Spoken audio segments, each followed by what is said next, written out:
Bismillahirrahmanirrahim. Honorable guest speaker, His Excellency Mr. Ghanesham Bandari, Ambassador of Nepal to the Government of the People's Republic of Bangladesh, respected chair of the session, respected Director General BIISS, learned speaker, distinguished guest, ladies and gentlemen. Assalamu alaikum and a very good morning to you all. On behalf of Bangladesh Institute of International and Strategic Studies, BIISS, it is my pleasure to welcome you all to today's country lecture series on Bangladesh-Nepal ties toward a new height.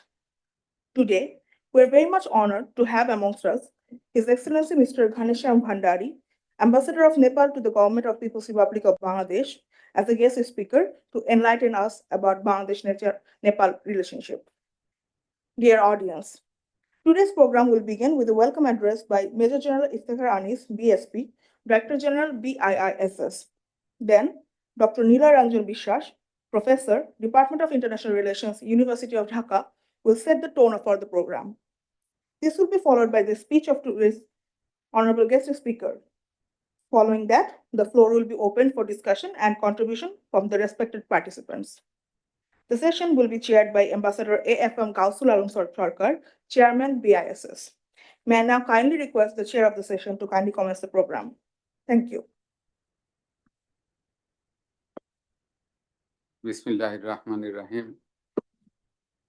Your Excellency, Mr. Ghanesham Bhandari, Ambassador of Nepal to Bangladesh, my colleague, Major General Iftikhar Anis, Director General BIISS, distinguished presenter, Dr. Neela Ranjan Bishwas, Professor, Department of International Relations, Dhaka University, distinguished participants, guests, ladies and gentlemen, including media friends, Assalamu alaikum and a very good morning to you all. We are here today in a seminar on the theme Nepal-Bangladesh ties towards a new height. So it's generally on Nepal-Bangladesh relations, its depth and dimensions, and its prospects and the way ahead that both the countries have strong intentions to follow. We have amongst us the guest of honor today, His Excellency the Ambassador of Nepal to Bangladesh, and we also have a distinguished presenter from Dhaka University who will be discussing mainly the relations of the two countries, which are historically very close and very long-standing and very deep. We have the two countries and the two peoples, very strong similarities and a lot of complementarities on which we can build and we have been building without any irritant in relations. And there is goodwill on both the sides, which provides a very good and conducive foundation for expanding and deepening relations manifold and intensifying cooperation. And that both the countries are in their constant efforts, and that is what we are trying to pursue. We are trying to pursue that strengthening relations in the bilateral way and also in the international fora. There are regional platforms and global platforms in all the fora and in all areas. We are trying to strengthen our relations. And we'll be hearing on those from the guest of honor and the presenter today. And also, you have got the program of the day, order of the program today. We will be listening and getting insights from the participants as well. So without further ado, I am now requesting the Director General to make his welcome address. Major General Iftekhar Anis, please.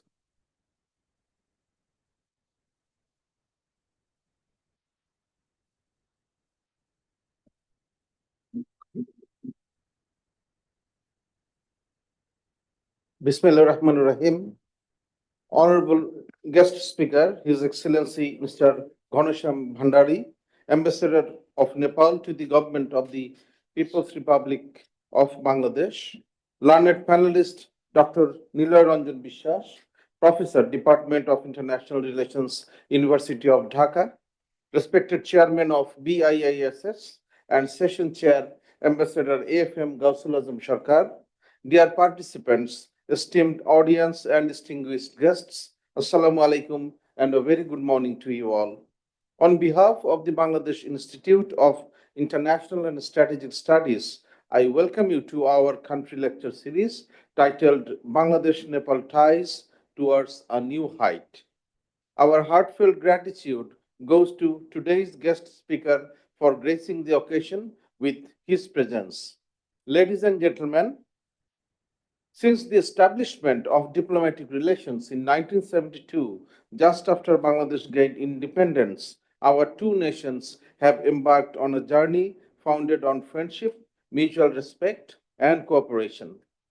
Our bilateral relations has evolved, broadened, and intensified throughout the years to encompass trade, energy, culture, education, and different areas of cooperation. Bangladesh and Nepal share more similarities and regional landscape. We must reinforce these similarities with renewed commitment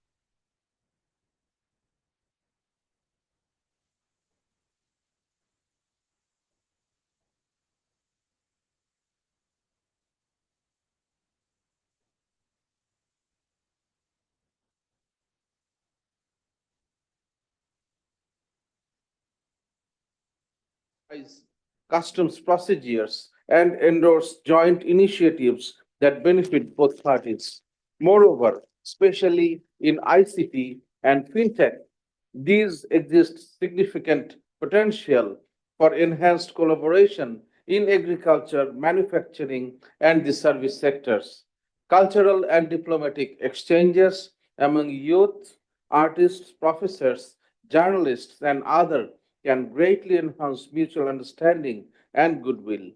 Distinguished audience, energy collaboration represents an area of cooperation and partnership between Bangladesh and Nepal.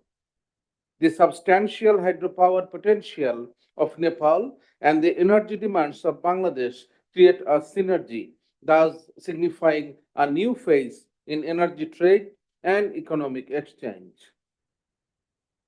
The enhancement and expansion of cross-border transportation networks is expected to facilitate bilateral business and access to seaports for trade. Enhanced connectivity encompasses opportunities across commerce, education, travel, and scientific and technical collaboration extending beyond mere infrastructure. Bangladesh and Nepal can also have vast opportunities for shared water resources development and management through collaborative efforts regarding the transboundary river issues.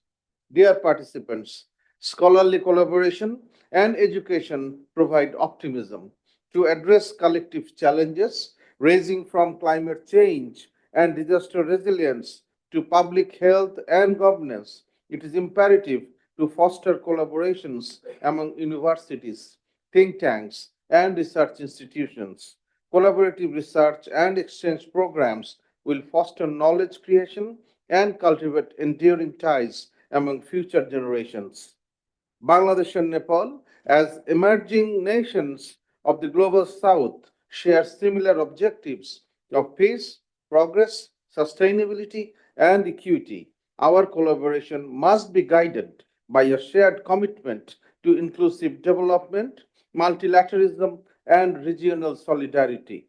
Nepal and Bangladesh and Nepal may facilitate the reinstatement of regional collaboration through existing multilateral platforms.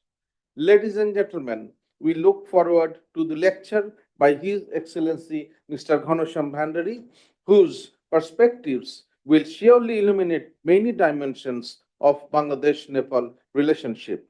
I would like to extend my sincere gratitude to our honorable guest speaker for his kind presence today. I hope today's deliberations will strengthen the ties between Bangladesh and Nepal in forthcoming days. May this event serve as a catalyst for enhanced collaboration, increased understanding, and mutual prosperity among our nations. Thank you, ladies and gentlemen. Thank you all. Thank you, Director General, Major General Iftikhar Anis, for welcoming all and touching upon some aspects of our bilateral relations. I now request our main our discussant, Dr. Nilay Ranjan Bishwas, Professor, Department of International Relations, University of Dhaka, to make his presentation. Okay. Professor Bishwas, please.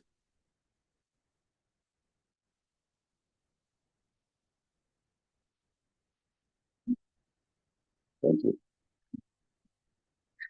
Good morning, Honorable Speaker, His Excellency Mr. Ghanasham Bhandari, Ambassador of Nepal to Bangladesh, respected Director General, Base, Chairperson Base, distinguished attendees of the program today, respected dignitaries. It's a great pleasure to speak about a long cherished relationship of Bangladesh's and a projection of Bangladesh's foreign policy towards our neighbor, particularly Bangladesh and Nepal. And it's also a great pleasure on a personal note because His Excellency Ambassador Bhandari and I share a common mentor from University of Tribhuvan, and I remember Professor Khagra KC, who is now the Vice Chancellor of Tribhuvan just a few days back. And we share this pleasure immensely because Professor Khagra KC has introduced Ambassador designate at that time, back in early 2022 in Kathmandu, when I was attending a conference there. So we had a morning breakfast meeting there, and I had a great opportunity to meet Ambassador Bhandari at that time in Kathmandu, and I knew that during his tenure, Bangladesh-Nepal relations would go to a new height, and we have been observing that in the last couple of years since he's in Dhaka here. So I have the pleasure to share this personal note before I start to set the tone for today's discussion. So some of us who have the craving for delicious foods and have visited Old Dhaka now in the recent times, I'm sure that some of us probably have found in the narrow alleys of Old Dhaka, a small Nepali restaurant named Himalayan Flavors has become a culinary sensation for us, particularly its momos, dumplings, drawing daily cues for Bangladeshi food enthusiasts. At the same time, in the heart of Kathmandu, patients from the Tribhuvan University Hospital are receiving life-saving medications stamped made in Bangladesh, products of a pharmaceutical industry that supplies nearly a significant number of medicines, a significant portion of Nepal's imported life-saving medicines. Now, these are the everyday scenes that symbolizes a quiet revolution in Bangladesh-Nepal relations, where ancient cultural ties are now merging with the 21st century revolutions in Bangladesh-Nepal relations. And it emphasizes on the economic partnership based on the cultural relationship between these two neighboring countries, and which are having the most promising bilateral relationship. There are success stories that lightening the path between Bangladesh and Nepal. First of all, the hydropower breakthrough. When Bangladesh first received the 40 megawatt of electricity from Nepal's Upper Tamakoshi plant in March 2023, it marked more than just an energy transaction. It represented the culmination of a decade-long vision. Today, this power trade has expanded to 500 under the landmark agreement, which plans to reach 1,000 megawatt maybe in near future. Nepali engineers are now working alongside in Bangladeshi counterparts in Rupur nuclear power plants as well, exchanging technical expertise forged in the Himalayas and Ganges Delta. The pharmaceutical bridge, as I was mentioning, Square Pharmaceuticals' journey from sending trial shipments to Nepal in 2010 to becoming country's third largest medicine supplier exemplifies this partnership potential. Their Kathmandu facilities now produces 87 different medications, creating 200 local jobs while providing affordable healthcare solutions. There are other Bangladeshi pharma companies replacing this model as well and transforming what was once a 20 million trade into a more 150 million industry in Nepal.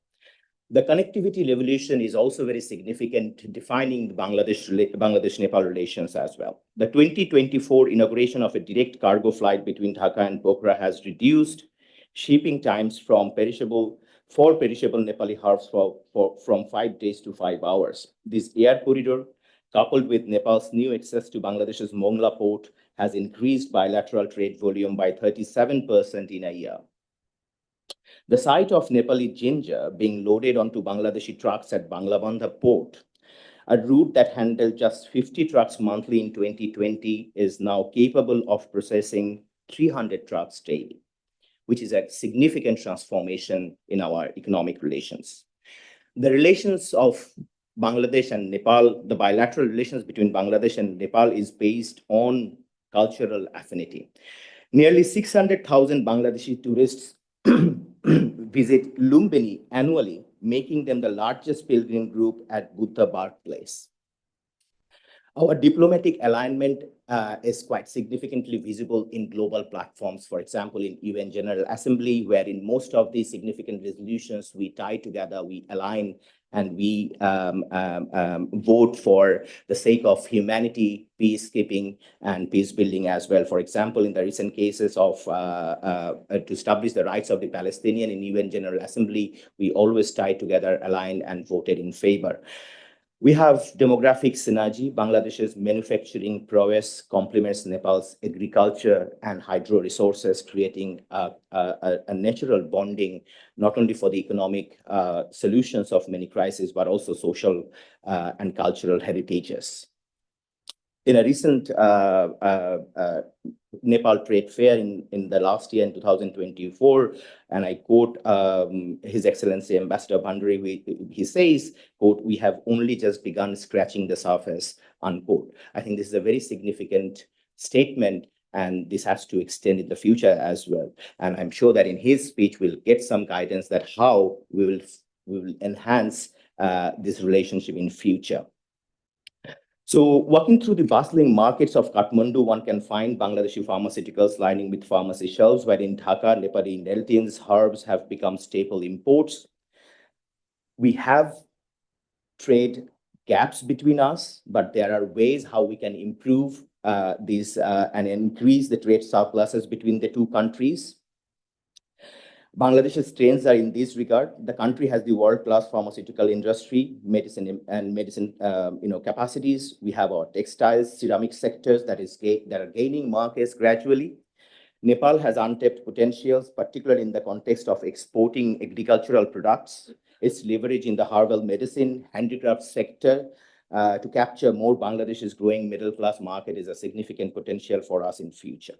We need to take care of certain issues when we are talking about trade, connectivity, and particularly connections in the energy resources. So we need to think of about the transit issues, because India is an important neighboring country, and whenever we are talking about transit, transshipment, India is a factor. So both Bangladesh and Nepal, they want to consider this issue very significantly and keep relationships at a level so that Bangladesh-Nepal relations remain unhindered using these transit issues. We have to also think about the regulatory issues. I'm sure we'd like to listen more about these, particularly, there are issues regarding the Nepali products coming to Bangladesh, and there are para-tariff issues that needs to be dealt with. more carefully to enhance this bilateral relationship. Also, the issues of information gap, because young people, youth, and social media is a very significant factor, and both the countries have this demographic dividend of enjoying the large amount of young people to enter into its economic sectors. So how more information of exploring the potential of the bilateral relations need to be identified in this particular sector. The infrastructural development for both countries are very significant, particularly when we are talking about, particularly after the Mongla Port Agreement, which is now operational. Nepali traders can bypass other significant ports and cutting shipping times by 10 days to use Mongla Port more significantly to export their products abroad, thus far, we can utilize our potentials very significantly. My last point is particularly about tourism, and for that reason, we also need to extend particularly more connectivity, whether it is through air and through land. So Nepal's tourism is a well-established facility, and it has been explored by people all around the world. But at the same time, we need to attract our own potentials. Particularly, there is one demand that has been raised before as well, whether we can have a direct flight from Chittagong to Kathmandu, and then Cox's Bazar is an important destination, and Saint Martin as well. So I think Bangladesh and Nepal can also work together, particularly to enhance that issue as well, and to enhance the potentials of tourism in this particular case. The last point again is particularly how we can exploit, or we can utilize the best of the energy geopolitics in this context. So I think electricity is something which is very important for us, and Bangladesh and Nepal should explore more convenient routes to get the maximum out of this sector as well. So the last 3 points, in fact, the suggestions, and I think His Excellency Ambassador will accelerate that quite significantly. Both of us together, we have the potential to play a significant role in regional and global platforms. Bangladesh and Nepal both are in the top 5 contributors in the peacekeeping, United Nations peacekeeping enterprise. So together we can enhance our own defense cooperation in the context of facilitating the peace building effort, the global peace building effort, as well as the regional peace building effort in South Asia. We have to elaborate. We have to enhance the BBIN motor vehicle agreement and the implementation of it. We have to expand our energy trade, enhance our port, rail, and also air connectivity, and that will definitely help boosting the private sector engagement and facilitate Bangladesh-Nepal bilateral relations. It's a great opportunity, and I'm quite excited to listen to His Excellency Ambassador's speech here. Thank you so much.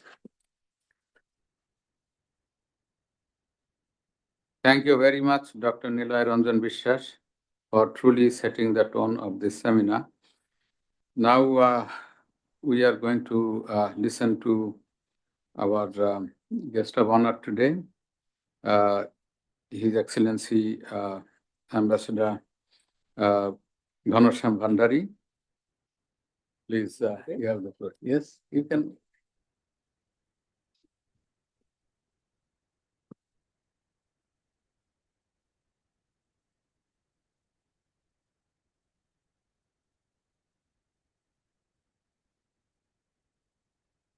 Thank you.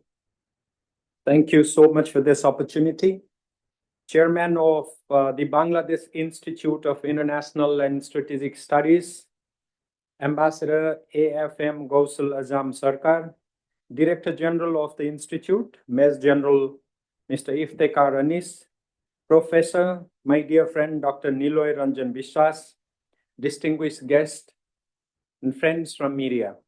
Namaste. Assalamu alaikum, and very good morning to you all. Let me first of all begin by thanking the Bangladesh Institute of International and Strategic Studies for organizing this country lecture and inviting me to speak a few words on Bangladesh-Nepal ties towards a new height. I'd like to express my gratitude to the chairman of the Institute, Ambassador AFM Gosal Azam Sarkar, DG Major General Iftikhar Anis, and the entire BIS team for this excellent arrangement and for this opportunity. Thank you, Professor Dr. Niloy Ranjan Biswas, for setting the tone, and first of all, for joining the panel.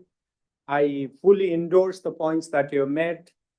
And after listening to you, I have a temptation that I just should sort of and go back, because there's a saying that you can never compete when you are speaking after a professor or a politician.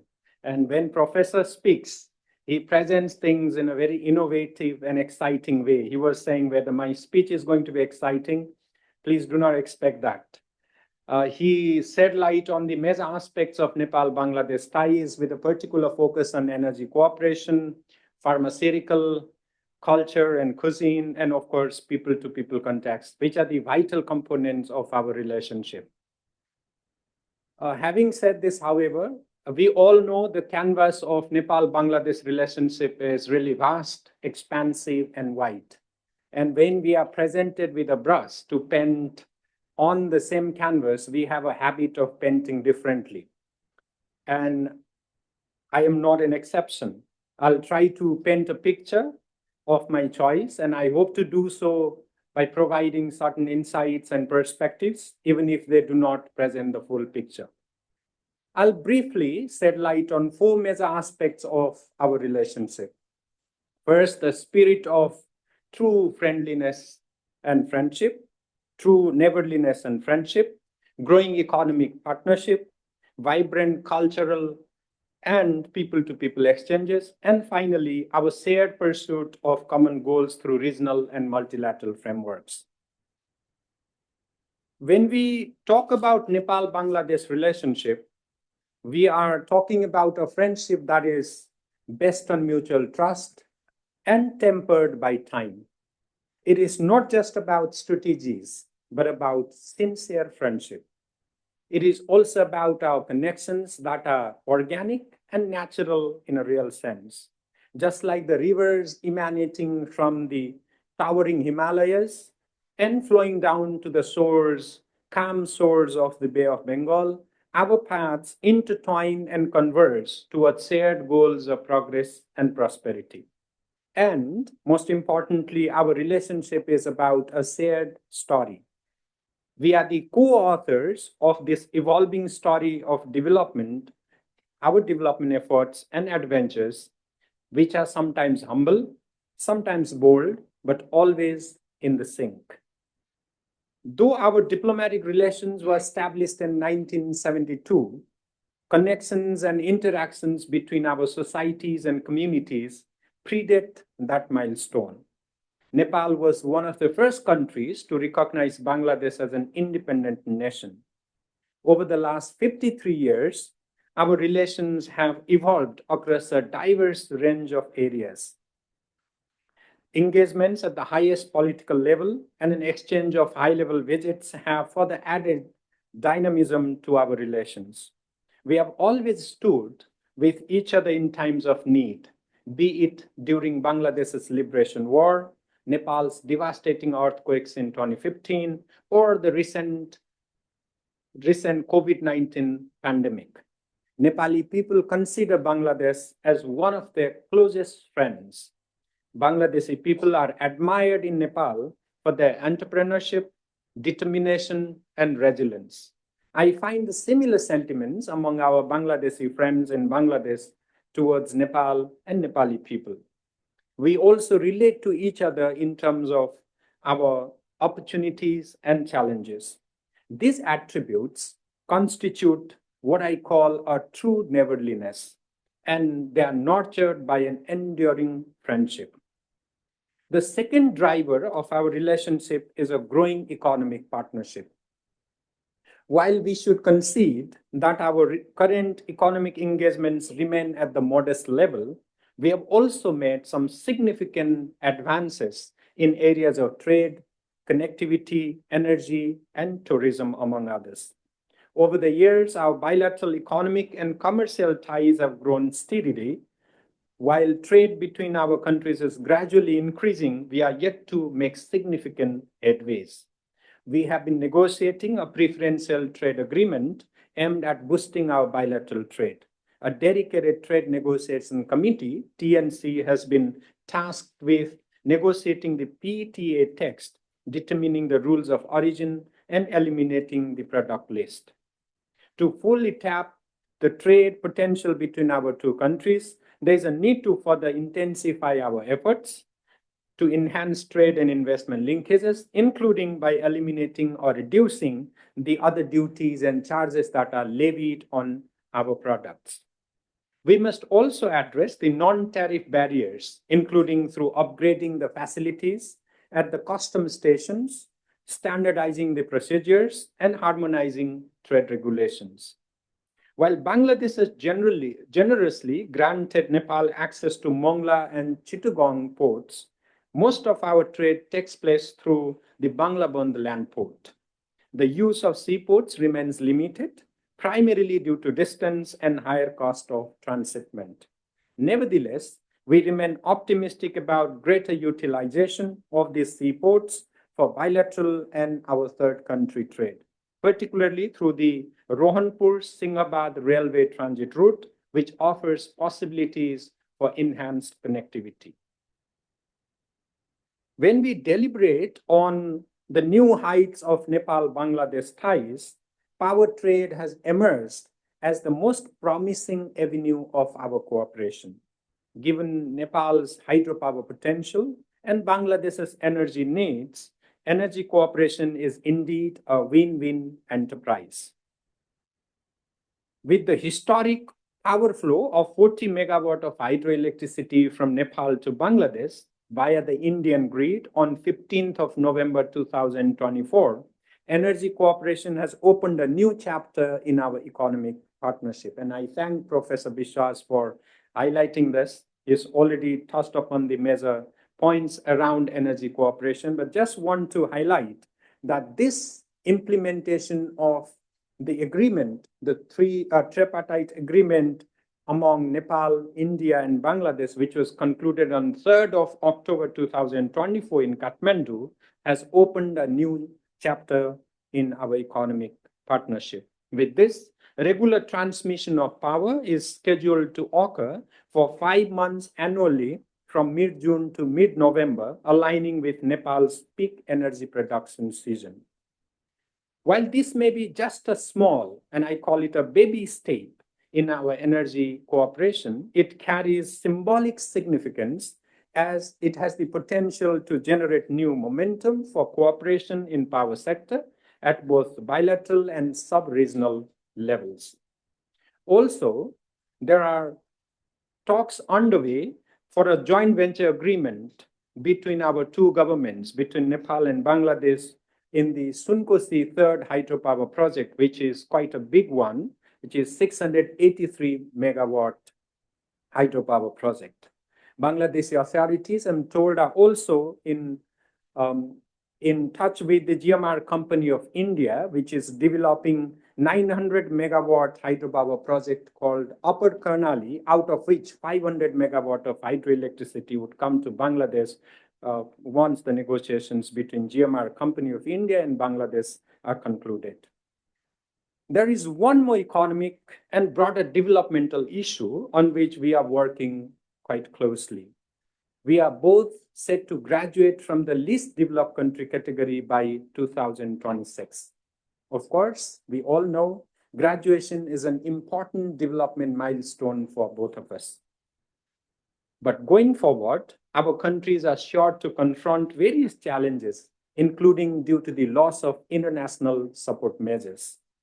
So we must continue to work together, share experiences and lessons learned, and work together, including at the international financial institutions and multilateral frameworks, for a smooth, sustainable, and irreversible LDC graduation. We are working together at the moment, both bilaterally and at international forums, to push against any pushback to ensure a smooth and sustainable graduation. Now, please allow me to touch upon the third aspect of our relationship, that is cultural and people-to-people relations. Culturally, our nations share age-old and deep-rooted connections. We are woven together by a rich tapestry of shared traditions, spiritual linkages, and language affinities. Our peoples appreciate each other's art and music and carry centuries of wisdom that continue to shape our modern identities. You might recall great Bengali scholars and philosophers such as Atis Dipankar and Banaratna traveled to Nepal centuries back. Atis Dipankar traveled to Nepal in 11th century and Banaratna a little later to spread Buddhism in various parts of Nepal. It was in 1908, I'm just highlighting the major milestones of how old and historic our cultural and people-to-people linkages have been. It was in 1908, the renowned Bengali scholar Haraprasad Sastri discovered a palm leaf manuscript of the Charza Pad in the royal court of Nepal. Our shared linguistic tradition and heritage is evident in the Sanskrit being the origin of both Nepali and Bangla languages. We celebrate similar festivals such as Nepali New Year and Pohela Baisakh, Dasai in Nepal and Durga Puja in Bangladesh, along with common festivals like Eid, Saraswati Puja, and Pohela Fagun, among others. These are a testament to the way our cultures, customs, and traditions blend so harmoniously. Similarly, tourism contributes to the promotion of greater understanding and appreciation between the peoples of our two countries. Nepal's vibrant and welcoming spirit has captivated the hearts of many Bangladeshi friends, making it one of their most favored destinations for long. I'm pleased to note the increasing trends of touristic links in recent years. In 2024 alone, close to 50,000 Bangladeshi tourists visited Nepal. Currently, two airlines, Biman Bangladesh of Bangladesh and Himalaya Airlines of Nepal, are operating as many as 13 flights, direct flights between Dhaka and Kathmandu per week.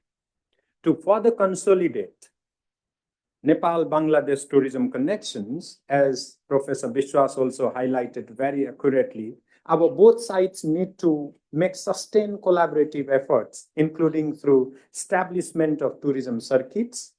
The talks are ongoing for establishing tourism circuits, connecting our historical and archaeological monuments, promotion of lesser known travel destinations, promotion of cuisines and culture, and exchange of art and cultural programs, among others. There's one more aspect of this people-to-people relationship that I always talk about, and we're so proud of this connection. Bangladesh has been a much sought-after destination for many Nepali students pursuing their higher education, and it has been the case mainly in the medical field. Currently, approximately about 2,700 Nepali students are studying at various universities across Bangladesh. Most of these students are in the medical field. Some of them are in agriculture, pharmacy, engineering, and a few in liberal arts. These Nepali students have been serving, and I label them as our cultural ambassadors because they bring our two societies and cultures together. We wish to see these exchanges grow in both ways. Nepali universities and colleges, known for their excellent facilities and higher quality education, look forward to hosting Bangladeshi students as well, particularly in liberal arts, hospitality management, and information technology. Finally, let me briefly speak on regional and multilateral cooperation. It is a bitter reality that we are yet to tap the potential of regional cooperation in our region. We started some ambitious initiatives under SAARC and BIMSTEC, but we have a long way to go in ensuring an economically integrated region. South Asia has just about 1.5% of world's merchandise trade, and about 5.5% of regional trade, which contributes to about 2% of the regional GDP. The number of people living under poverty has fallen significantly in our region, but still half of the world's poor people live in this region. As two major proponents of SAARC and BIMSTEC, Nepal and Bangladesh have been advocating for long for enhanced regional connectivity, trade facilitation, energy cooperation, and people-to-people contacts. We believe that the solutions to our problems are largely available in our region itself. It is upon us to work together, revive the stalled regional processes, and find solutions through solidarity. We deliberate under these regional processes on a number of areas of cooperation, both traditional and emerging, the new ones. Most importantly, connectivity, both in physical and digital spheres and through land, air, and water, is the beating heart of any regional or sub-regional initiative. Our region cannot be an exception to this. Talking about sub-regional connectivity, negotiations on the movement of cargo and passenger vehicles under BBIN framework, that is Bangladesh, Bhutan, India, Nepal initiative, and the negotiations are underway for cargo and passenger vehicle movement. Successful conclusion of these negotiations, which have been going on for a long time, by addressing each other's concerns, if any, will be a significant milestone towards achieving a seamless road connectivity in our sub-region. Secondly, we all know, and this is an issue which is one of the major crises of today's world, and it's very close to our hearts, the hearts of both Nepali and Bangladeshi people. And this issue is that of climate change. And our region is at the sharp end of climate crisis. Our countries and peoples have been facing the toughest impacts of climate change despite the negligible contribution to global greenhouse gas emissions. There's a strong scientific evidence to believe how mountainous and coastal lives and livelihoods are interconnected. Global warming has endangered the lives and livelihoods of not just 240 million people living in mountainous areas, but also about 1.8 billion people living downstream. Unfortunately, the snow-capped mountains are melting fast. The glacial lakes often are under the threat of burst. The rising temperature in the mountainous region has led to the change in rain patterns and droughts and declining water resources. Not least in this light, and in the context that the United Nations has designated 2025 as the International Year of Glaciers Preservation, the government of Nepal is hosting in Kathmandu from 16th to 18th of May, that is next month, the first edition of Sagarmatha Sambad. The Sambad is a permanent dialogue forum established by the government of Nepal and named after Mount Everest, the tallest peak on earth. And its first edition, the first edition of Sagarmatha Sambad, will be held under the theme of climate change, mountains, and the future of humanity. We look forward to a high-level participation from the government of Bangladesh in the event. We all know climate action is about collective commitment and collective action. So there's a need to force regional solidarity, mobilize resources, and empower our youth and local communities. Not acting means the loss of thousands of lives, disruptions of millions of livelihoods, and denial of sustainable development to our needy people. As Albert Einstein once said, we cannot solve our problems with the same thinking we used when we created them. It applies so accurately to the issue of climate action. So we must realize our responsibilities, renew our commitments, and accelerate actions. We must all work together and faster. I always believe that the cooperation between our two countries in multilateral forums is a less talked about subject. We work so closely to advance our common interest in the forums such as United Nations, Non-Aligned Movement, Group of 77 in China, and LDC Group, among others. We have often aligned our efforts on global development agenda, particularly in areas such as climate action, poverty reduction, sustainable development, LDC matters, and South-South cooperation, among others. Currently, as the first the largest troops and police contributing countries, Nepal and Bangladesh contribute to global peace and security through the UN peacekeeping operations. We continue to amplify in these multilateral frameworks the voices of developing countries like us and push for equitable international frameworks, including for climate finance, fair trade practices, and access to technology. In conclusion, we all know that only a few bilateral relations between the two close neighbors like Nepal and Bangladesh embody such immense promise and potential, such as the ones that our two countries do. But this potential largely remains untapped. Now is the time to leverage the transformative power of our collective strength, solidarity, and cooperation for the mutual benefit of our countries and peoples. Now is the time for action. I thank you all for your attention, and I'll be very happy to interact with you should there be any questions or feedback from your side. Thank you all. Thank you so much.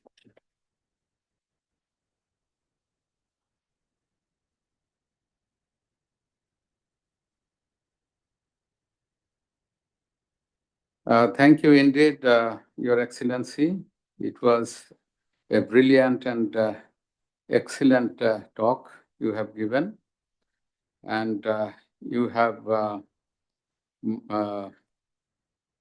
in fact,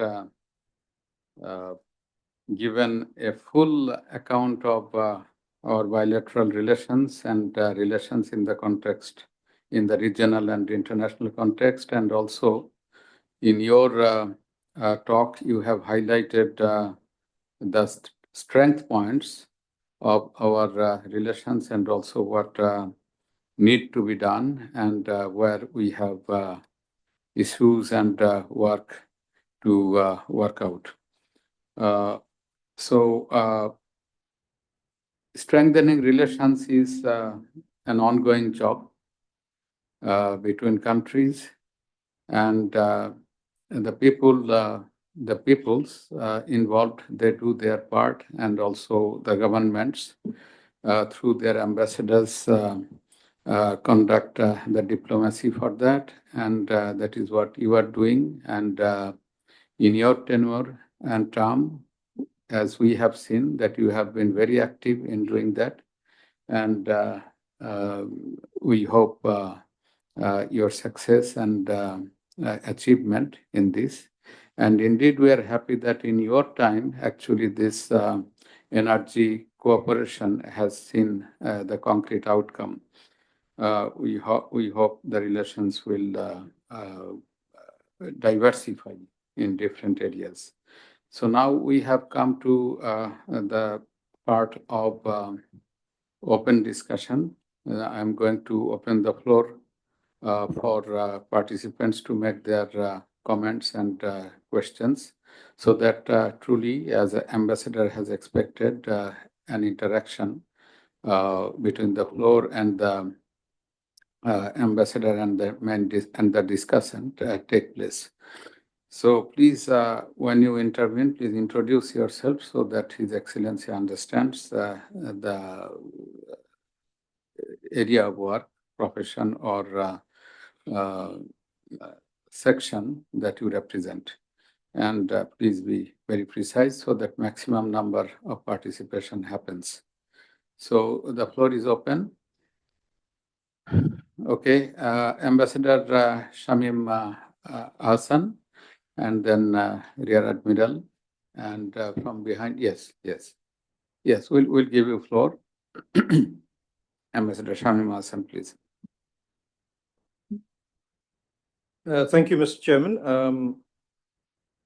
Yet again, you have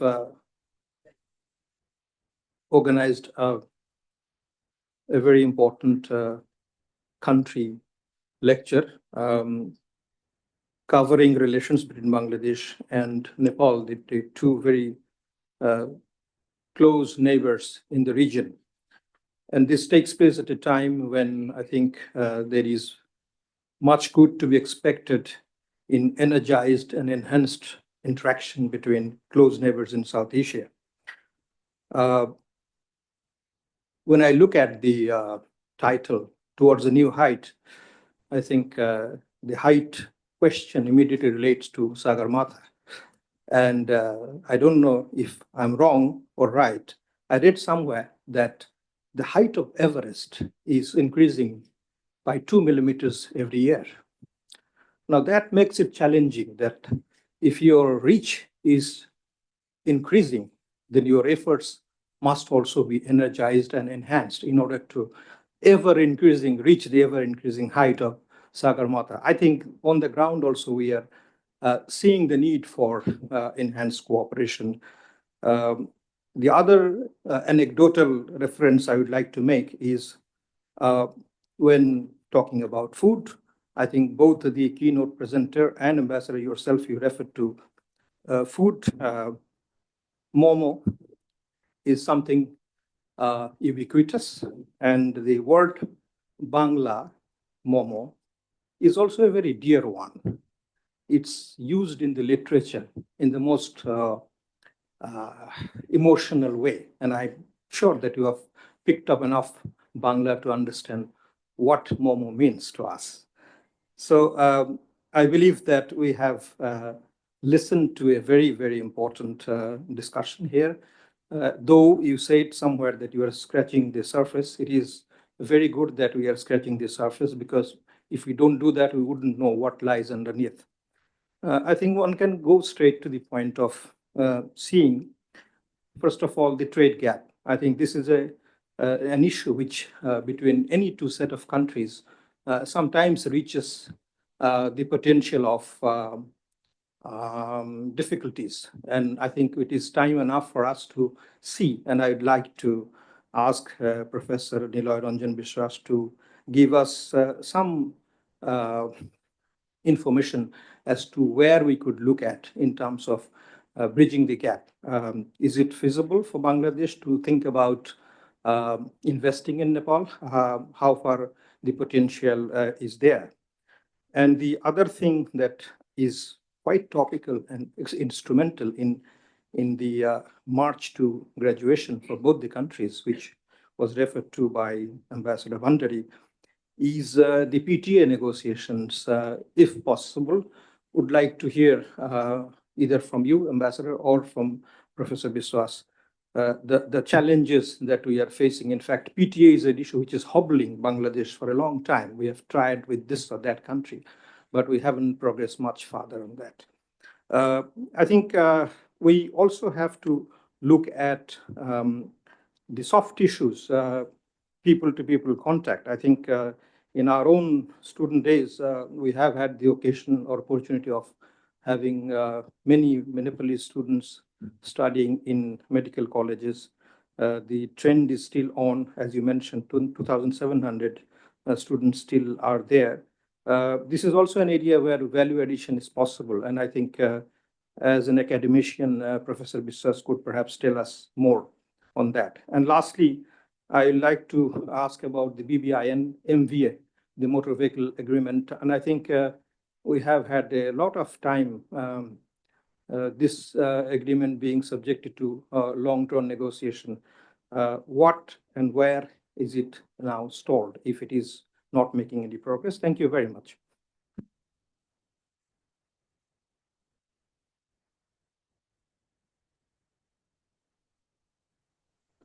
ঠিক আছে, আমি একটু পরে কথা বলি। Sorry, we are going to give the floor to former Rear Admiral. Please introduce yourself, and so that. Thank you, Chair. I'm Rear Admiral Awal, a former ambassador and associated with Maritime Think Tank. Thank you, Excellency, for a very illuminating speech. And what strikes me very much, that our friendship is the element of sincerity. That's, in a way rare, but we have that touch. Now, I would like to go over the issue of transit because that's what keeps, our business sector and everybody guessing that what's happening. See, if we get this together, we had 1976 agreement, the first transit agreement, Kakarbetha, Fulbari, Bangla Bandar, that only 37 kilometer.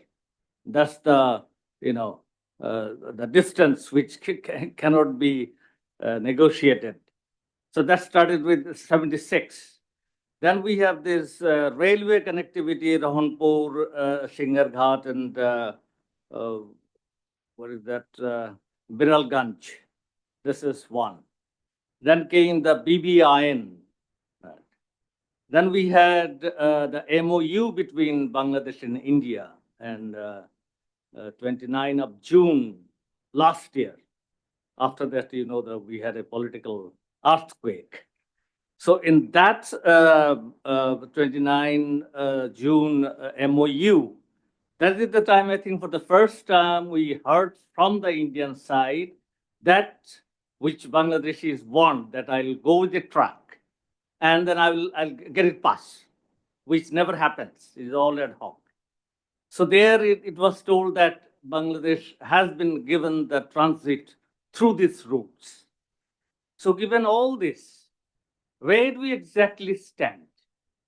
If you could highlight also the professor. You mentioned about the utility of Mongla Port, very limited. Now, as of today, the Mongla Port we are upgrading, and it is under, geopolitical tug and war is going on. So as of today, the question is that what would be the preference of Nepal of using Mongla Port versus Kolkata Port? If you could highlight on that. And finally, on the, the connectivity issue, taking further, the rail connectivity. It is told that the rail connectivity coming from China, from Tibet to Kasha, and then you have the plan to take it to Kathmandu. And if this happens, and we can take care of the rail link that we are proposing, with that, we can go to Kathmandu and then to China. Is it a pipe dream or can it really happen? Thank you. Thank you indeed. Sir, you have the floor. Please introduce yourself.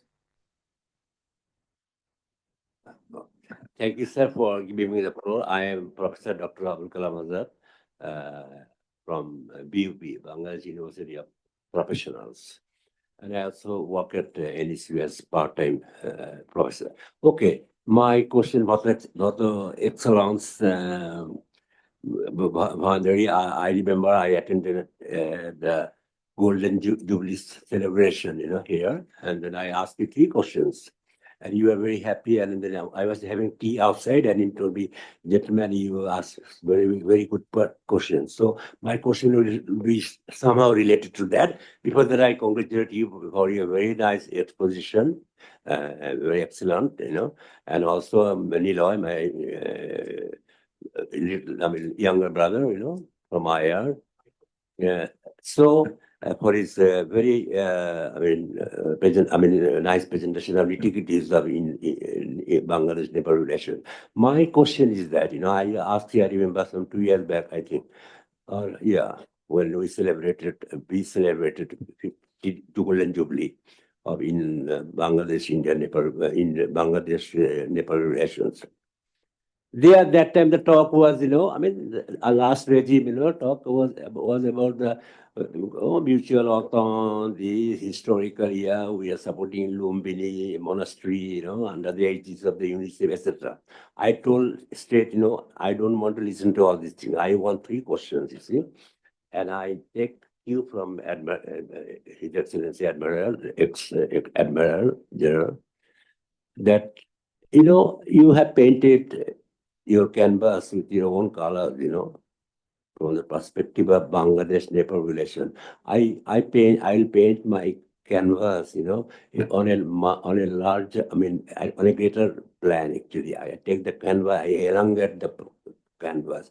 That is, I see the relations between Bangladesh with Nepal or with any other countries in it. So the perspective of overall geostrategic and other factors in the landscape of South Asia, where India is the primordial factor, you see. Okay, India comes.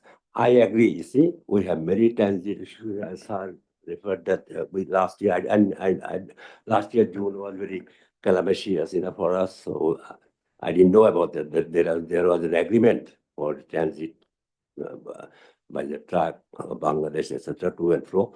But then, you see, whatever you do, I just had energy, as far as the energy cooperation is concerned, nothing happened, you see. I asked you this question. We have been asking for hydroelectricity for Nepal since long, actually, on various occasions, during the visits of your delegation, etc. But it never happened, you see. MOU have been signed, etc. And now we have signed, I don't know, we have an agreement about electricity, you see, hydroelectricity, which will naturally have to traverse to Indian territory. So India comes first, you see. You cannot ignore this factor. India factor is very important, you see. Mongla, Your Excellency, you have been asking for Mongla since long, actually. But Mongla hasn't, we have the way you wanted, direct shipment, yeah. You have the right to use Mongla, you see. I tell you, Nepal is, you are very lucky. Nepal is, geographically, Nepal is in a much more advantageous position than what we are. You have the bargaining power, you see. You have China, with common frontier, in India over there, you see. We are landlocked, you see. So you can bargain. That's why, that's a very fantastic, position that you have, placement, So you can bargain. You are not landlocked. I will not call Nepal landlocked because Nepal has access to the Indian Ocean, you see. As per the UNCLOS, which Sir must be knowing, as per the UNCLOS, you see, you have the right of access to the Indian Ocean and also to claim the resources. So you are a very strong country, actually. And now the policy that you are pursuing is very good, you see. It's some sort of equal proximity, you see, more, but then little more, equal proximity, you are a little bit, towards the, east. Okay, not with, of course, south and USD have to be. So I think India factor is very important, BBIN is dead horse. Don't talk about BBIN. It is dead. It is dead. Oh my God. It is like SALC. If SALC is dead, then BBIN, which was created after SALC, is dead, and you can never resurrect all these things. Now, the question is that when we go to cooperate with Nepal, India factors come, and the current state of our relations with India at this crucial moment.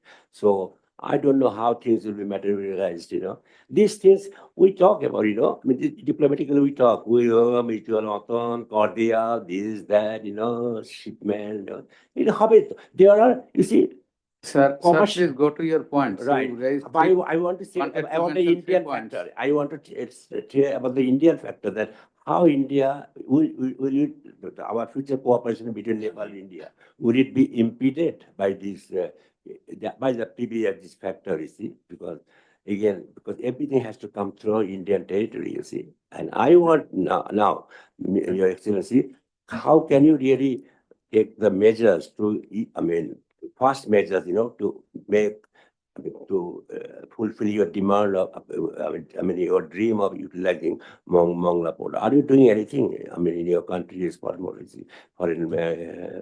is very important. Mongla port is very important for us, for India, for you also. For you, you have the right. I told you, you have not land. You have access to the Indian Ocean as per UNCLOS. Remember. So this is I want India. I want to stress. I want you to stress on the India factor. Maybe I don't know. It is how will you do it? But then that is the thing I wanted, and I wanted it also 2 years back, where you didn't reply to that, you know. So I've come today just to listen to you on that. Okay. Okay. And cooperation, other, you know, monastery, all this. This is of course, this is a normal international cultural intercourse, you know, diplomatic. So I want in stress on India factor. Okay, thank you very Thank much. you. Thank you very much. Exposition.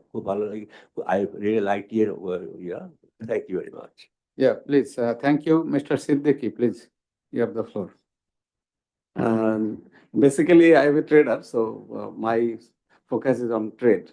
So you have said we are graduating, Bangladesh and Nepal graduating by next year, and we don't have much expected trade between this country. There are some more challenges, but you are referring to some para-tariff, non-tariff barriers, without any specifying the reason. You know, we have PTA, this SAPTA PTA, and Bangladesh and India having some limited trade under the SAPTA trade PTA.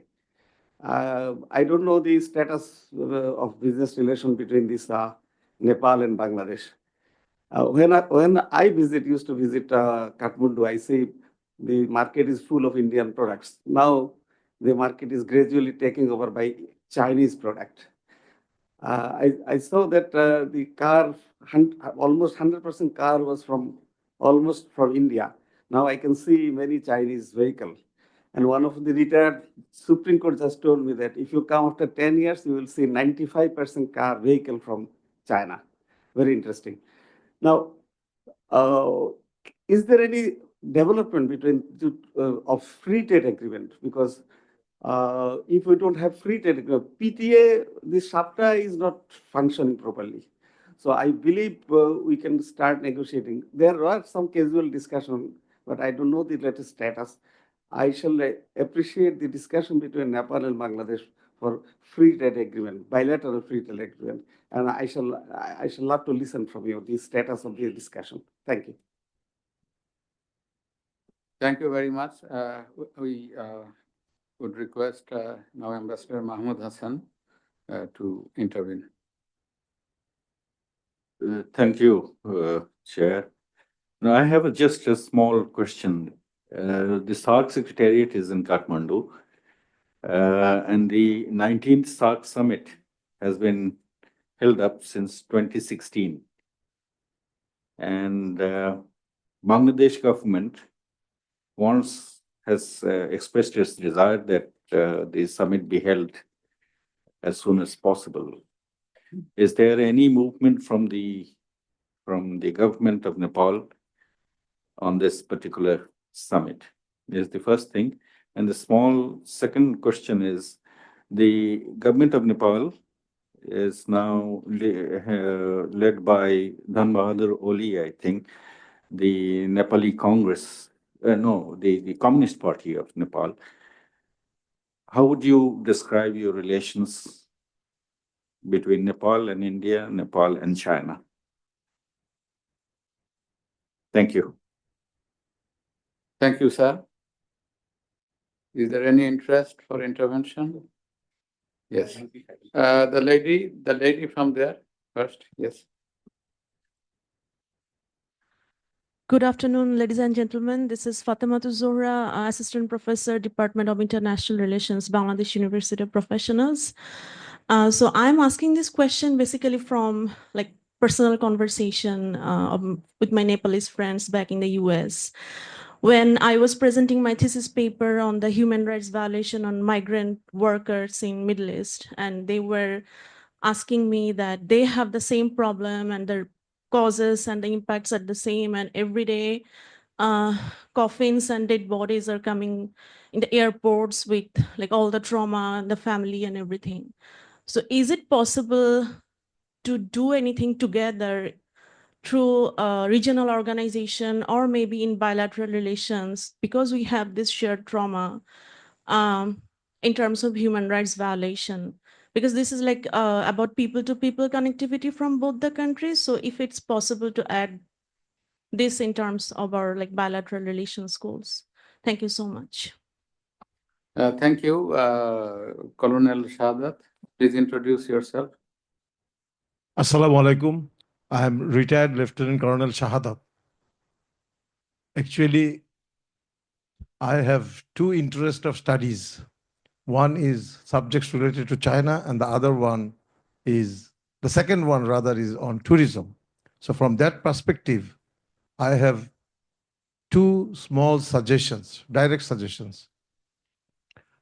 As a background, I may say, before 2011, no Nepalese stall ever attended the tourism fair in Bangladesh.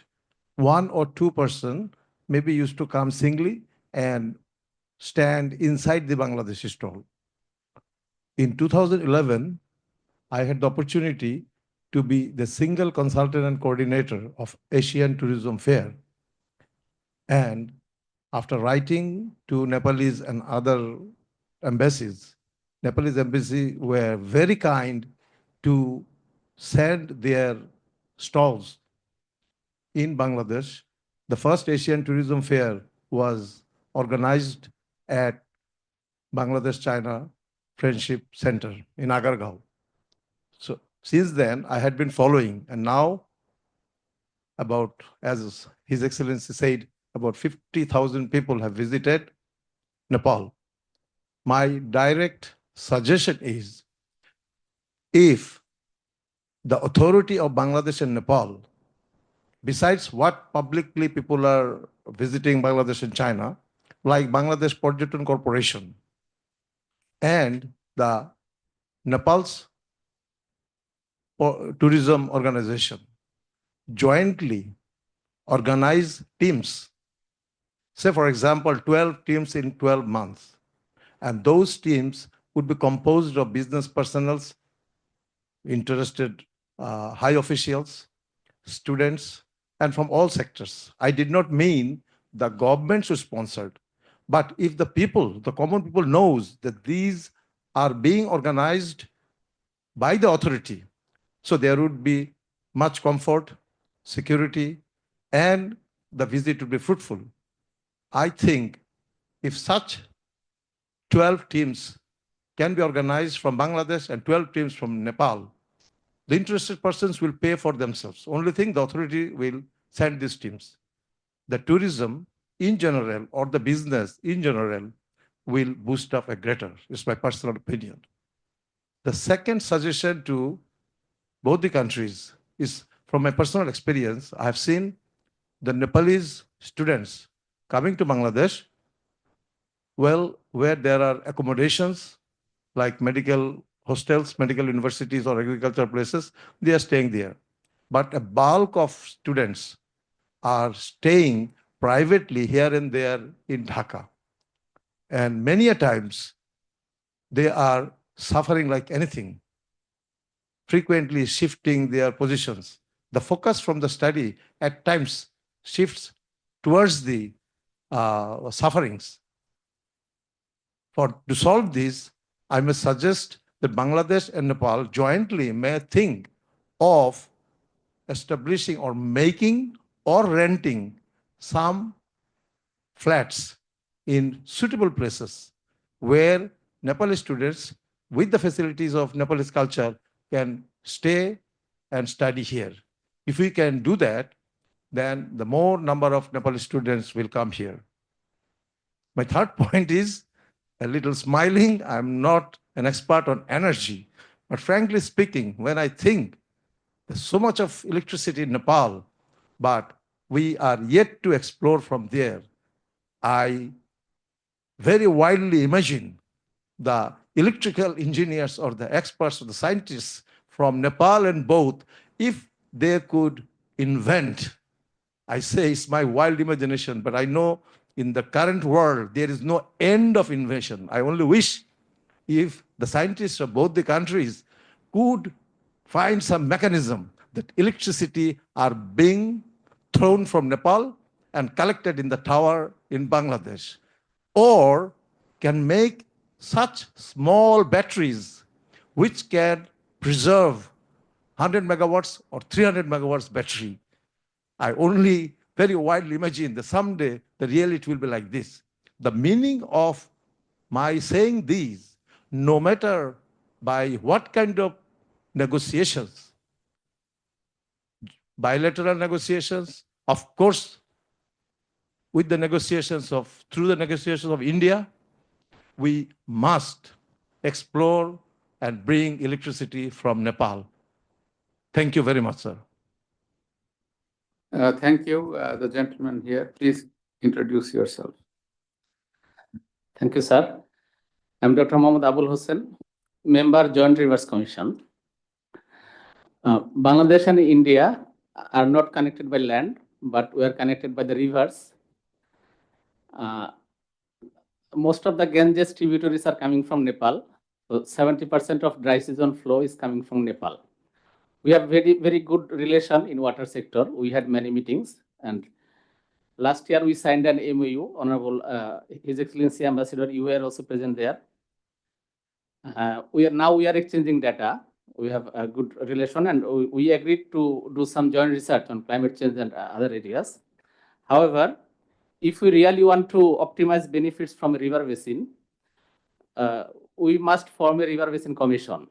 You know, there are more than 100 river basin commission in other parts of the world, like Mekong River Commission, Danube River Commission. However, we do not have any river basin commission in South Asia. So to form the Ganges River Commission, I would request Nepal, as you are the upstream country, to come forward and take initiatives in this regard. And very recently, day before, just last Thursday, our cabinet has approved the Water Convention, means 1992. Means our cabinet has in principle agreed to ratify the Water Convention 1997, which is regarding non-navigational use of international water courses and lakes. To get benefits from this convention, our upstream countries need to be party to this convention. Otherwise, we will not get full benefits of this convention. So I request Nepal to consider this convention, to ratify or to be party to this convention. Thank you very much. Thank you, Mr. Salahuddin, and then Ambassador Dr. Khalilur Rahman. Mr. Salahuddin. Thank you. I have a small question, but before that, let me introduce myself. My name is Khalilur Rahman. I was ambassador to Canada and now retired secretary. Before that, I would like to reinforce the point made by Ambassador Mahmoud Hassan Sir.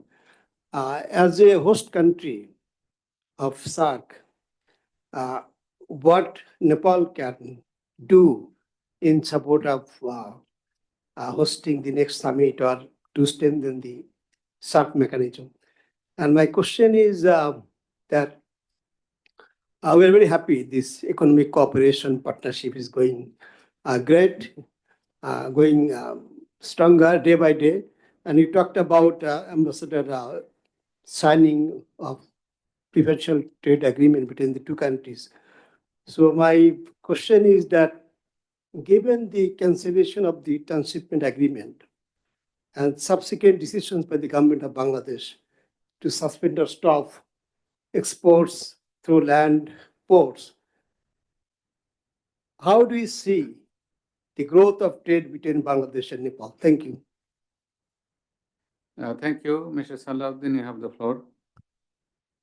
Thank you very much. This is Salahuddin Ahmed.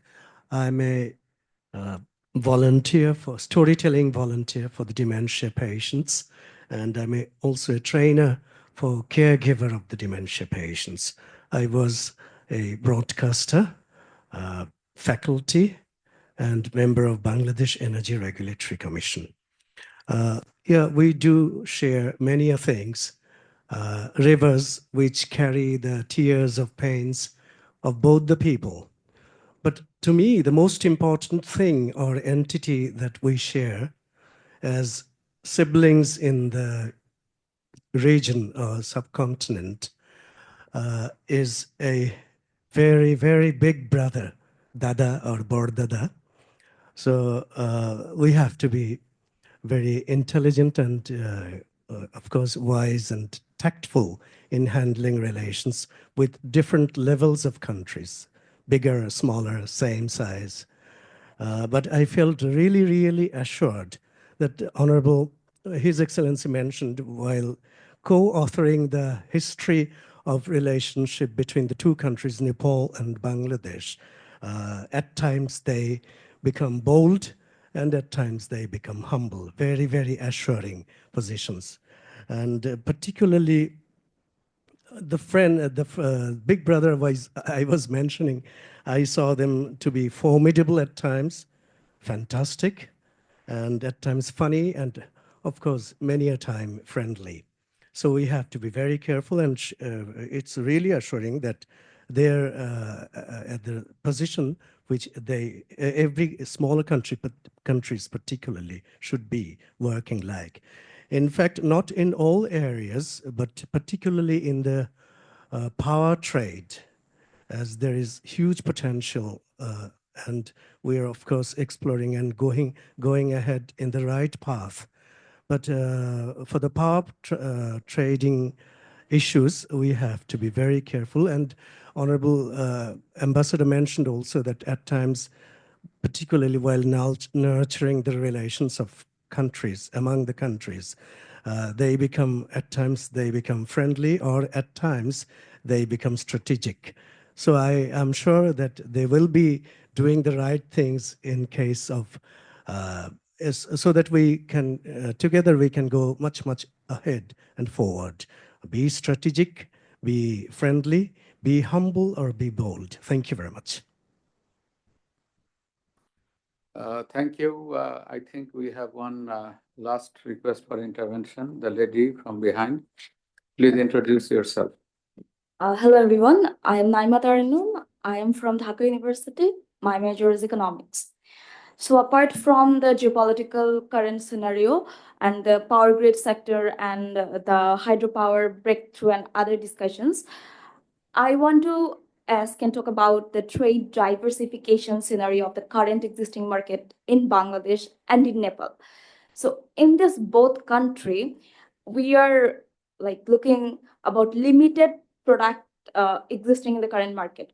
So cannot the both countries, Bangladesh and Nepal, focus on more trade diversity and focus on the cross-border private sector investment or the private partnership or public sector investment and focus on supply chain and procurement more to diversify the trade? And shouldn't both of these countries focus on this matter more, because the current existing market saying about only a few products we are sharing currently, because I believe that would enhance the economic relationship more. And importantly, lastly, the relationship cannot be the relationship only between these two countries, Nepal and Bangladesh, without the involvement of a third country or without getting involved into multilateral, trilateral partnerships. Thank you. Thank you. I think we have come to the close of participation from the floor, and would now request His Excellency the Ambassador and our main discussant to respond to some of the questions and comments. Your Excellency, first you have the floor.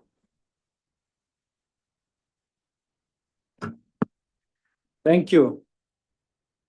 Thank you, first of all, for your interventions and questions. As expected, and as I also hinted in my remarks, I think your feedback, your questions, your suggestions were more enlightening, more thought-provoking, and I guess more concrete than my presentation. So I really feel so very much enlightened, and I'm grateful to your interventions. Thank you so much. But please do try to understand, all ambassadors across the world, from whichever country they are, have their red lines. And my red lines begin at most of your questions. So I'll try to answer the questions that you've asked. But I think these topics that you've raised were, in one way or the other, referred to also in the presentation of Professor Bishwas and in my remarks. But we'll try to go one by one at some of the topics that you raised. First, most of you talked about the need to enhance trade linkages. There's no question about that. I also laid a particular emphasis on the need to enhance economic partnership, because without the substantive economic partnership in the present world, no bilateral relationship can have actual substance to talk about. Of course, we discussed the sincere friendship. That has been the overall thesis of my remarks whenever I speak about Nepal-Bangladesh relationship. But economic partnership is equally important, besides sincerity, goodwill, support, generosity, etc. Regarding trade, like so many of you said, you've already asked the rhetorical questions. I think answers to those questions are implicit in your questions themselves. But there are two major points I want to highlight. Trade between our two countries, Nepal and Bangladesh, has been increasing. It is not that it is stagnant. If you look at the data, it has been increasing. But like I said, it remains at the modest level. So if you ask me for particular reasons, one has to do with the other duties and charges. These are not just tariff lines, but other duties and charges and non-tariff barriers, various barriers that we face in each other's country. I'm not particularly talking about, let's say, Nepali products, Nepali trucks coming to Bangladesh facing those non-tariff barriers, but vice versa. So we need to work on that. If you look at the trade facilitation measures that WTO talks about, we need to standardize, harmonize, modernize the trade facilities, custom facilities, land ports or seaports, whichever ports we are using. So that has been one area that we are working, and a lot of work needs to be done. That's number one. Number two, I also refer to the ongoing negotiations of PTA. Actually, this PTA, like one of you said, is an area which we have, both of our countries have been negotiating for so many years. We have already almost closed the text. And if you remember, the Trade Negotiating Committee, which is the actual expert committee led by our commerce ministries, is engaged in negotiating the PTA, and we are finalizing the product list. So once the product list is finalized, even if it's with a small or narrow basket of goods and products that we want to sell to each other's countries, I think it will be a good springboard for enhancing trade linkages. So other than this, there are absolutely no other barriers, as I see, because the land route connecting Banglaban, Fulbari of India and Kakarvita of Nepal has been operational since 1997, and it remains to be operational. But having discussed all these measures that the governments and non-government organizations or development partners can take, we should all concede the fact that traders, business people, would always look for profit. So if there are ODCs and tariffs imposed on the goods and products, they're not profitable. That may be the major reason why our traders are not trading to the extent we would have liked them to, but it's increasing, and I hope it will continue to do so. There was one particular reference to Nepali market. If you, on a lighter note, you're talking about Nepali market being full of Indian goods in the past, but if you go today, you'll find even Bangladeshi products, a lot of brand products, a lot of pharmaceuticals, which were discussed so much, a lot of kurkures and juice and a lot of other Bangladeshi products in Nepal. So it has been growing. Even just like in Bangladesh, you have Nepali lentils and maybe oranges, ginger, and some other products. So it is increasing, but I say there is no mincing of the words. I say that there is a lot of work to be done. Second was about energy cooperation. I'm just trying to synthesize because I'll be doing an injustice to other panelists if I begin to respond to each of your question one by one. But energy cooperation, I think this has been a topic which has been at my topmost list, to be very honest and frank with you, since I arrived here, because this is a low-hanging fruit for both of us, for both Nepal and Bangladesh. Low-hanging because there is potential, there is willingness from both sides, Nepal and Bangladesh. That's why I call it a win-win enterprise. And after so many years of negotiations, we have at least started with a small baby step. So I won't say that there are not potentials as we go forward. We have started, and there are also two other projects that I referred to, which are quite big ones, 683 and 500 megawatt. Of course, energy will not come tomorrow, even if the investment starts today. Bangladesh government is interested in the investment in a hydropower project called Sunkosi Third, which is 683, and Upper Karnali, which is 500 megawatt. It's between Bangladesh government and GMR Company of India, like I referred to in my remarks.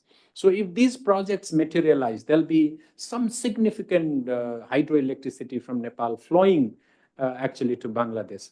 Electrons have already flowed through the transmission lines from Nepal to Bangladesh through Indian grid, but they will continue to grow.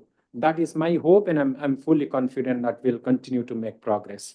And we are actually working towards that end, because looking at Bangladesh's needs and Nepal's potential, clean, green, and sustainable hydropower should actually be our sunrise industry, as they say.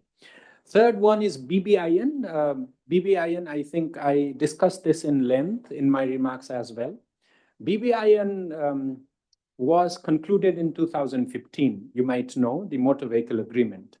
But let me put it right at the beginning this way. There's a misperception about BBIN in our sub-region. BBIN is not just about connectivity. BBIN is not just about motor vehicle agreement. BBIN is about connectivity, energy, tourism, infrastructure. It's an umbrella framework if you look at it. MBA is a part of that BBIN. Of course, we started with connectivity, and there are two protocols under BBIN, passenger and cargo vehicle protocols, which are under negotiations. The text have been finalized. We had a trial run for the passenger vehicle in 2018, I guess. So as you can understand, some of you in the audience, I am aware of that, have already served as Bangladesh's ambassadors, as diplomats in various countries. You know how at times tedious and slow sub-regional, regional, and multilateral processes are. So we should acknowledge that, but we shouldn't say that BBIN is dead or something. I think I would slightly beg to differ in that. So protocols are being negotiated, and I see a bright future. We'll have progress in all those sectors, including connectivity, energy, tourism, of course, under the frameworks of SAARC and BIMSTEC, among others.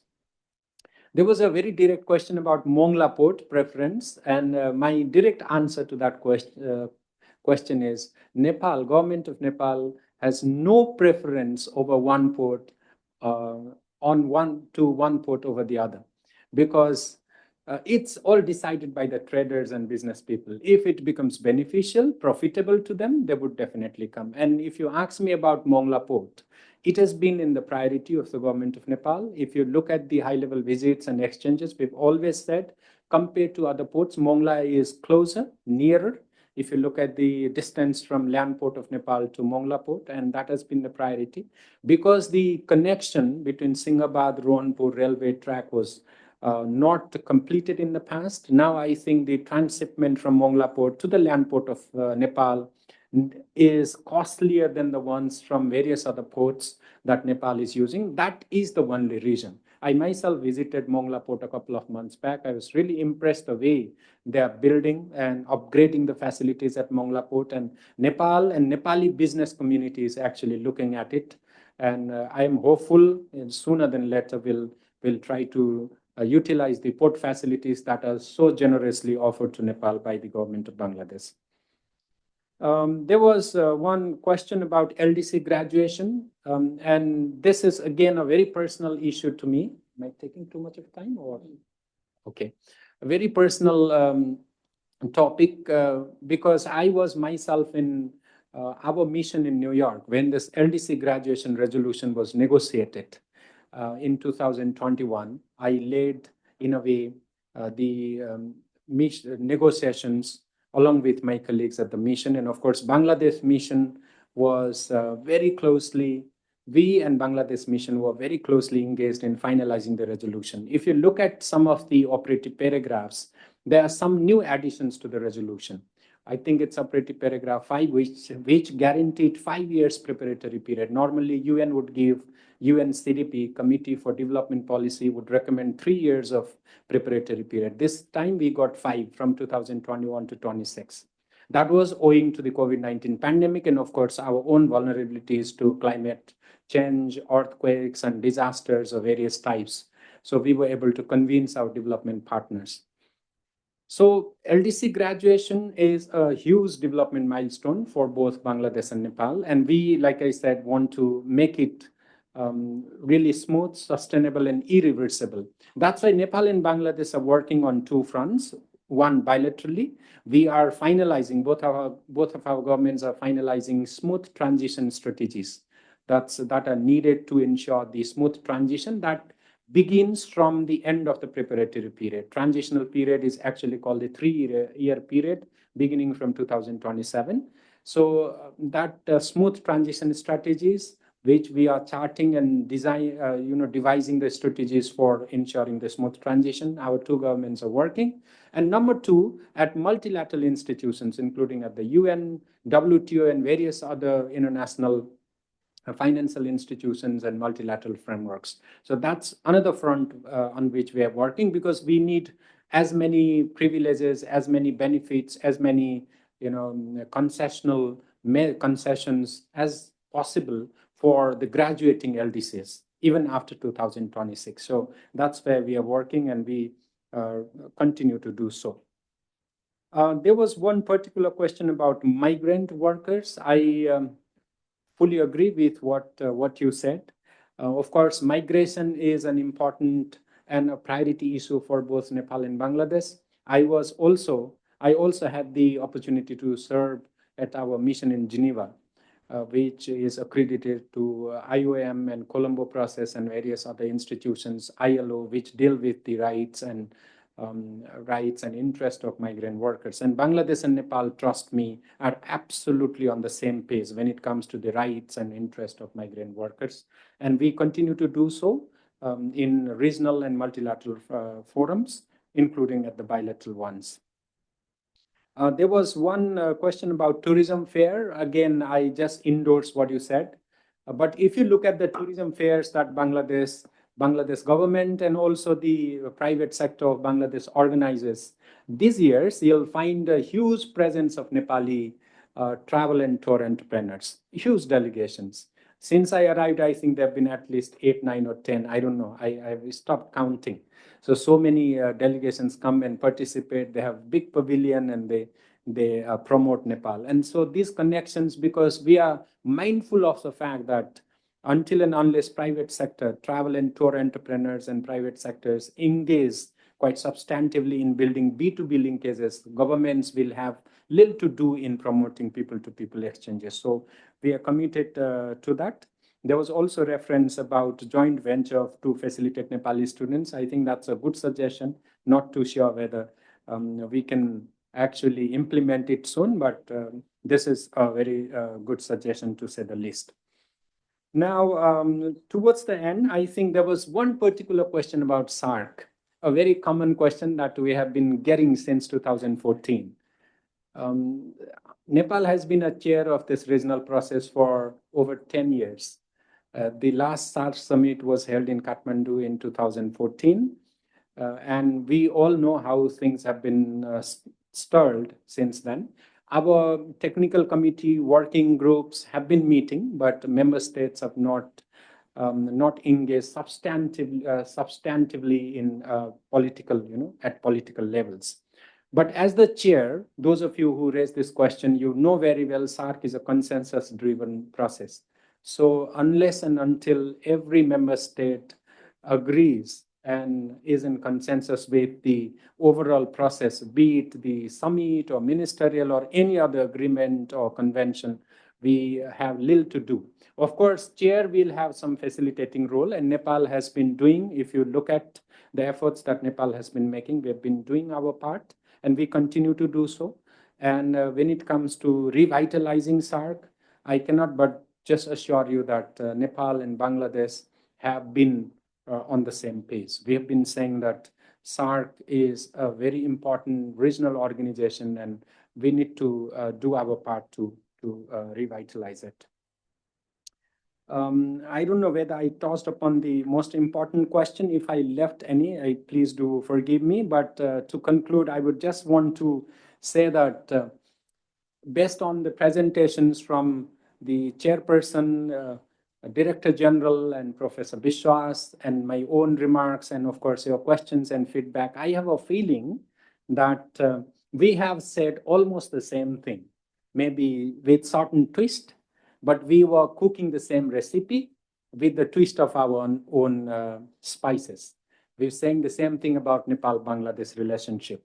So maybe there are some three takeaways for me. One is that this friendship, of course, we say that more substance, more economic engagement, economic partnership is needed, but this friendship is truly a friendship of goodwill, sincerity, generosity, support, and mutual trust. That is a great asset. We should never dismiss this. So that's one. Secondly, of course, there is untapped potential. We all agree, untapped potential, especially on economic front, and we need to do our part, make our efforts, and we have been doing. Things are improving. I won't say that we have not done anything. Like we highlighted, things are improving, and we will continue to tell our stories. There's our stories, both the stories of Nepal and Bangladesh, as I also said, are unique and interesting stories. Never mind if these stories have an underlying meaning of our own national interest. That always happens in diplomacy. And finally, when we talk about Nepal-Bangladesh relationships, I always said there are no nerves to calm down, no headwinds to tackle or fight.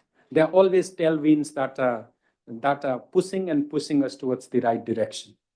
That has been the absolute asset for us as we work, as we move forward. But I'm mindful of the one thing that the closer the people are, the sincere the relationship is, the tremendous amount of goodwill, the more tremendous amount of goodwill that we have, the more the expectations will be from the people. The closer the relations, the more the expectations from the people. So we should be mindful of that, and we should work faster and do more and remain more committed. That's the only thing that I have to say in front of you. So thank you once again. If I left any questions, I'll be very happy to engage with you even after the formal session ends. Thank you so much.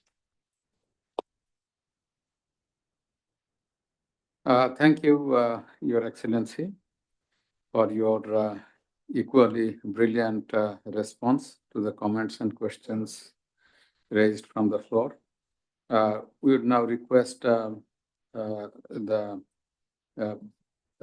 Dr. Nilay Ranjan বিশ্বাস, the discussant, to make his comments in response to the comments and questions from the floor. Thank you, sir. I'll be very brief because His Excellency Ambassador has covered most of the questions, and we are basically here to listen to him, his perspective mostly, but since one or two questions were directed towards me as well, so I thought, and I'm not an economist, and I'm the disbeliever in number, so I'm more into a narrative of the explanations. When we are talking about trade relationship, so it's, the trade surplus is in the side of Bangladesh. So we all understand, and it's quite hierarchical in that context as well. So the number says that among around 90 million of the total trade is 65 million is the export income of Bangladesh and 25. And it also depends on the nature of the products as well. So PTA conversation is going on. I'm sure that, in South Asia, we are more bilateral in nature, but, SAARC FTA has its own fate. We couldn't successfully utilize that, unfortunately. But I think, it's very important that despite the trade gap that has been existing, both the countries are willing to minimize and to come up with a win-win situation. So that's why we have, accessed more products in the Nepali markets. The other thing which is still not addressed, and it's a significant untapped potential, so we have been talking about investment. I think there are certain areas and quite unconventional areas where we can work more. For example, tourism as an industry. So in these industry, and I know there are one or two entrepreneurs from Bangladesh who have invested money in the tourism industry in Nepal and building up resorts, and we can explore that more and get a very beneficial, a win-win situation for both the countries. Another area is the education sector. There are private medical colleges and engineering universities in Nepal. And I think in Bangladesh as well, we have entrepreneurs, educational entrepreneurs who have invested money in that. So we can also expand that, and which will, I'm sure that will be very beneficial for the Nepali students as well, for the access to higher education, because there are investments, foreign investments in Nepal, particularly in the education sector. So I think both these countries together can design more innovative investment plans, which can create a win-win situation and a beneficial situation for both the countries. At the same time, I think dealing with the non-tariff barrier is very significant, because from Bangladesh's side, we are getting the agricultural products, and in all over the world, the agricultural products mostly face the para-tariff and non-tariff barriers, inspections and all that. So how we can ease those situations in our custom sites and make it easier, that will definitely enhance the trade situation between the two countries. My own suggestion is the another area which we have been developing recently is the defense cooperation between the countries. And there are more, by defense cooperation obviously means, as I have mentioned in my setting the tone speech, is just also our cooperation to promote peace building all around the world, particularly. I think this is something important. We have a state-of-the-art peacekeeping training center, IPSOT. Nepal also has a very, very state-of-the-art peacekeeping training center. We have exchanges. There are Nepali participants in the courses in Bangladesh and vice versa. I think this cooperation should move forward as well. Thank you once again, Bis. Thank you, DG sir, Chair sir, and thank you, His Excellency Ambassador, for his enlightening speech. Thank you. Thank you indeed, Professor Vishwas, for your brief but very precise comments and response. In fact, we have come to the close of the seminar today, and I do not have actually much to add and say, because discussions here brilliantly done by the ambassador, the guest of honor today, and the main discussant are sufficiently elaborate and clear, touching all the sectors and areas of relations.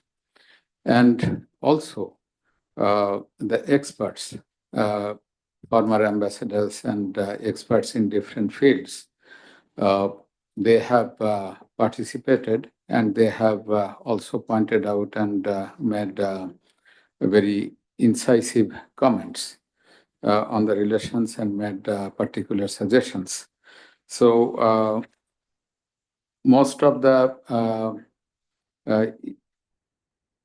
aspects of relations and also strategies of strengthening that relations have been discussed, because the relations between the two countries are all-encompassing, and the entire gamut of relations have been focused and highlighted. Definitely, the untapped potentials are there, and a lot could be done by the two countries and the governments of the two countries. And already all the indicators of relations are on the rise in the positive note, and that is the good part of the story of the two countries. And the two countries are cooperating and collaborating in not only in bilateral arena, but also in international fora. And their view, the world view and the view of life are similar and in many cases identical. So that is a great strength of the relations. What have to be done is going deeper into each areas of cooperation. If you take about the area of medical study, medical field and pharmaceuticals. Enormous possibilities are there. Just to speak about the one sector, one example. Nepal has what is it called? The ingredients. There is a medical name of that, and Bangladesh has scope for investment, and institution to institution collaboration are taking place. So even in one single sector, enormous possibilities are there and work is going on.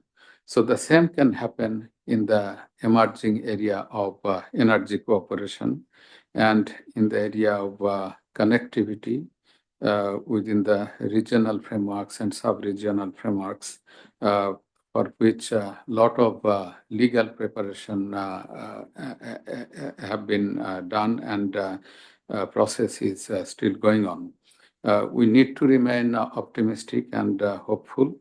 And like this, there are many grand sectors like tourism, trade, investment, and regional collaboration are there. So where we can even within the given limitations and that we can expand our relations and cooperation. So we have to continue our efforts, and with the improvement of the situation and a mechanism of dealing with these issues, we can continue our cooperation. There are common problems which have to be addressed in a common manner. Climate change impact and climate fight, that is very important, and there are institutions, and in all areas of cooperation, institution to institution collaboration is needed. So I think we should come to the close of this seminar, and we have indeed come to it. And with that, we are inviting you to the lunch today, and thank you indeed for participating in big number. And I thank my colleagues from BIISS for the arrangements excellently made for this seminar. Thank you all. We have some formalities now. Thank you, sir. Before we end, we have some small formality to take care of. I'll now request our respected Director General, sir, to hand over a memento to our guest of honor.